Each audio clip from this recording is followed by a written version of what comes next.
Here are the top 3 transfers that Liverpool failed to get over the line. Hopefully this distracts you from the fact that Marc Guéhi has signed for Manchester City. Starting off with number 1, it's Martin Zubimendi, and a literal mountain is the reason that we didn't sign him.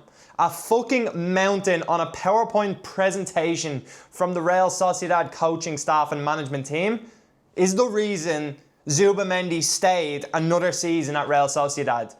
I'm not joking. And before I move on to the next 2, if you haven't already, make sure to drop me a follow. It is massively appreciated as I post Liverpool content daily. Moving on then to number 2. This one is actually more so a saga than it is just one player, because it includes 2 players, and 2 of those players now currently play for Chelsea in Romeo Lavia and Moises Caicedo. I suppose Lavia doesn't really play for Chelsea because he's never fit. The difference of 5 million is why we didn't get Romeo Lavia. Southampton had their price at 50 million. We wouldn't pay that 50 million. I think we tried to bid 45 and then essentially just pulled out negotiations, bid a record-breaking transfer fee of like 110 million for Moises Caicedo without any sort of pre-agreement or any sort of negotiations happening with his agent, entourage, anything, as he was literally about to go to Chelsea.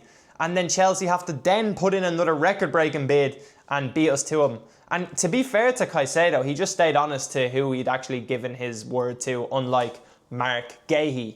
Anyway, Chelsea got mad and just decided to sign both players, so left us with literally no DM, and we ended up with Endo, so I think we were actually the real winners there. And moving on lastly to the most obvious one, Nabil Fekir.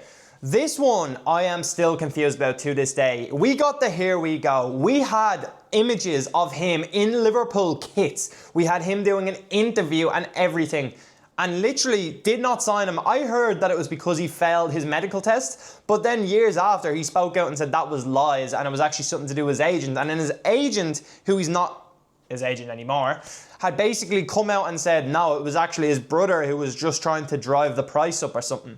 It's absolutely crazy scenes, but he was a here we go. He was in a Liverpool kit. He should have been signed. And yeah, it didn't happen. Special mention to Timo Werner, who we were pretty close to signing, but Chelsea swooped in and wanted him, and he went there instead after we won the Premier League.